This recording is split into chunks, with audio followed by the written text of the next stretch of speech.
The Maserati MC20 for me has largely been a car I have completely overlooked in the supercar category. It faces some incredible competition from the likes of the Lamborghinis, the Ferraris that we have there for instance. It's got a big challenge to kind of live up to the hype of many of the supercars. We know there are some OP supercars, mainly those four-wheel drive ones. The Maserati is quite interesting, being rear-wheel drive, but a lot of people in the comments section of my videos have kind of touted this one as a bit of a sleeper, a bit of a fun supercar to drive, so we're going to explore that in today's video. First of all, we'll head on over to the first race here in the MC20.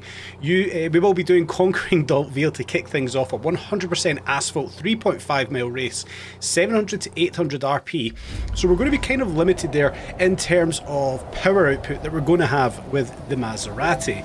But it's going to be an interesting test to see what this one's like. I have done a bit of a tune for this one, have a bit of an insight to what this car is like, so let's try and launch this rear-wheel drive beast off of the line straight up into second gear as quickly as we can. And we are actually out-dragging a lot of the other supercars, the 8112 Superfast off the line there in particular. As we do come up into turn number one, we know we want to pick our braking zone, braking nice and early to try and make that very first turn, locking up a little bit there. I think I've maybe got the brake power, the brake pressure rather, a little bit too high on this tune I have done. I'll have to adjust that shortly down into the downhill left here. The Maserati's actually handled it alright into the double right-hander, the back end trying to slip out as it does kick out just a little bit there, but overall we're actually getting the power down alright. Up into the left-hander over the cobblestones, we know that this is very slippy. Into the right-hander, the back end is stepping out and is once again the luxury of having a rear-wheel drive supercar. In through the left-hander, back on ourselves right here, a little bit of handbrake perhaps to kick us round just a little bit, not all too much was required though. As we do come downhill into the chicane, this one does catch us out time and time again, and it did catch us out. The little dip in the middle of that chicane did catch us out in the Maserati. Round the right-hander again, we can get the power down nice and early. The back end was actually quite stable coming out of that right-hander into the left-hander with a little bit of judder there. Yeah, the Maserati is actually okay. The one small criticism I do have, it's very quiet. For a supercar, I would expect a roaring great noise coming out of the tailpipes, and it's fairly quiet as a supercar, as we do completely lose the back end as we try to get the power down round that right-hander. That's probably the one issue I have got with this, and it's quite a disappointing one. There's not a great roaring noise coming out the back of the MC20. I would have liked this thing to be so much louder. It's a supercar after all. If that is the only issue we're going to have, fantastic. We'll find out more in today's video. But we're about 30% left of this race. Let's get back to the action. Through the right-hander, the back end's very leery on this one. It's a rear-wheel drive supercar. It's going to be very leery. Up through the left-handers, can we fully commit? We do have to back off there. Coming downhill through the tunnel, pick the right braking zone. We know that this left-hander does tighten up on us right here. The Maserati actually handled it pretty well coming through that double left-hander. Back through this little tight section again on cobblestones. We know we need to be a little bit careful. It is quite slippy and a very tricky braking zone down here into the left-hander, just managing to stop in time to stop us hitting that outside right wall. Back uphill, and we now push forward to cross the finish line. Round our last left-hander, can we fully commit to this one? We can see just how leery the back end of the Maserati is. So as a fun supercar, yes, it definitely ticks the box. Tons of power through the rear wheels of this thing. If you're enjoying something that you know you're having to perhaps fight just a little bit to handle, I would say the Maserati is definitely up on that list. But I am quite disappointed with the noise output. I would like this thing to be a lot louder, being a supercar. We'll head on over to the second race for today, however, shopping in Ibiza town, this time 900 to 1000 RP, so we do have more power behind us in this 2.3 mile asphalt race. So it's going to be interesting. Can the Maserati get even more power down? Can it get it down cleanly? Coming off the line, we're going to be up against a 911, so we know we want to accelerate this thing into turn one before we get caught up with the rest of the AI. Tons of wheel spin in first gear, but as soon as we hit second, this thing does take off. It's actually got some good traction for a rear-wheel drive car. A little shunt from the rear end from that 911, unsettling us coming out of that turn. In through the right-hander here, which we know tightens up. We just managed to stay off that outside wall.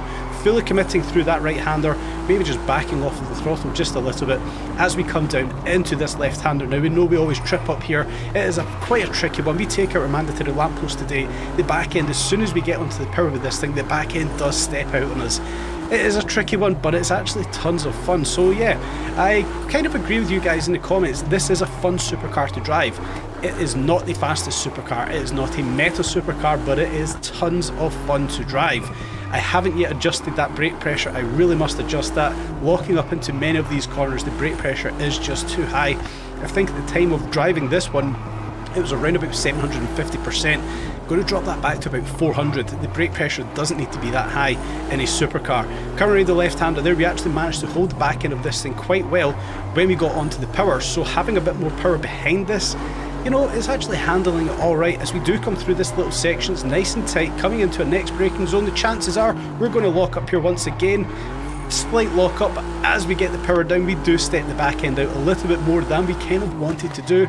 Again, into another right-hander, we could hear those brakes locking up, the tyres rather locking up, a lot of screeching coming from the front of the Maserati in through the right-hander.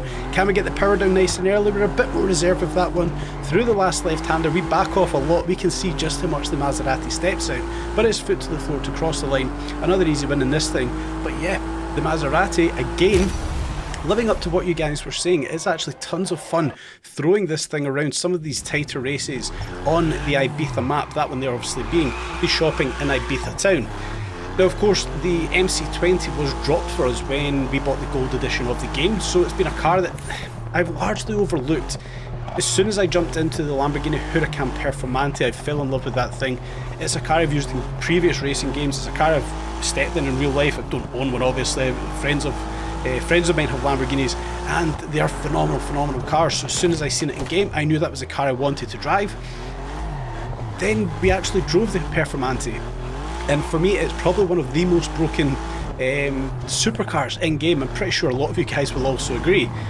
But jumping over into the Maserati, being a lady rear wheel drive car, it does give us a different aspect, a different light on some of these races, where we will jump into race number 3, the Champions Parade 3.1 mile race, this time 650 to 750 RP. I would have liked this one to be in higher RP, maybe a bit more power, maybe would have afforded us better tyres to use with the power that we want to have behind this. Yeah, for most of these races I have had the semi-slick tyres fitted. I do have semi-slick tyres fitted again for this one. I was debating whether to use semi-slicks or slicks. We know this one gets very tricky towards the latter parts of the race, but we've stuck with the semi-slick tyres, and I have adjusted that brake pressure down to 400% from the 720% that it was previously. Over to the race though, we've managed to clear the AI through those first couple of corners. We know we get dive bombed, we know it's some absolute clusterfuck at the start of these races with the AI dive bombing each other into the early turns. But we've cleared the pack, fully committed round the big right hander there, a nice early braking zone into this left hander here, tend to outbrake ourselves time and time again and hit that house on the outside, but we've managed to get through that little section relatively unscathed.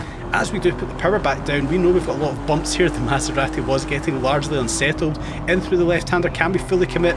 We commit as much as we intend to, keeping the back end in check. Through the right-hander, backing off just a little bit, unfortunately tapping that right-hand side wall, losing a little bit of momentum, slowing down for that right-hander, not wanting to outbrake ourselves there. We do have an AI right in our tail, so they have actually closed up on us quite a lot as we do come down into the fuel station forecourt, trying to navigate that early bump through the right-hander, left-hander chicane, try and get that power down, up into second to try and alleviate some of the wheel spin that we do get in first gear.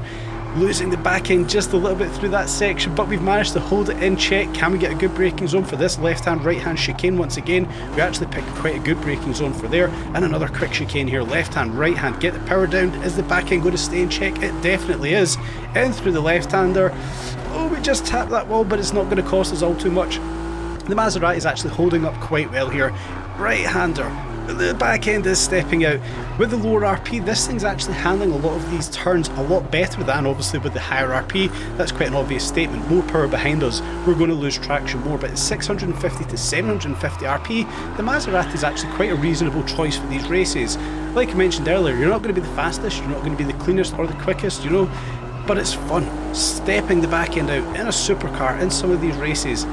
I'm thoroughly enjoying using this one. It's a car I've not used at all, to be honest. I've done a couple of free roams in it, but no races. These are the first races I've done in MC20, and I've had tons of fun. Just 10% left, and probably the hardest 10% of this track. Trying to navigate through this little alleyway, keeping away from the plant pots and the little wall there that always slows down. Come over the little jump, try to hit the ball through the goal. We do. We come off with a win in race number 3. So to kind of summarise the MC20 for being a free car, for having the gold edition, it's a car I've not used for God, what's that, 3-4 months now that the game's been out. Finally stepping into it, having a bit of upgrades, having a little bit of a tune, having a little bit of a play about. You know what, it's quite a fun car. I've actually quite enjoyed using it. With the knowledge I'm not going to be the fastest, I'm not going to break the Huracan times, maybe not even some of those Aventador times. But for the most part, it's a good fun car, it's something different to use. Guys, head on over, check it out. If you have been using the Maserati, please do let me know what kind of tune you've also been using for that one. I hope you've enjoyed today's video. Stay tuned for more updates on Test Drive Unlimited. Solar Crown.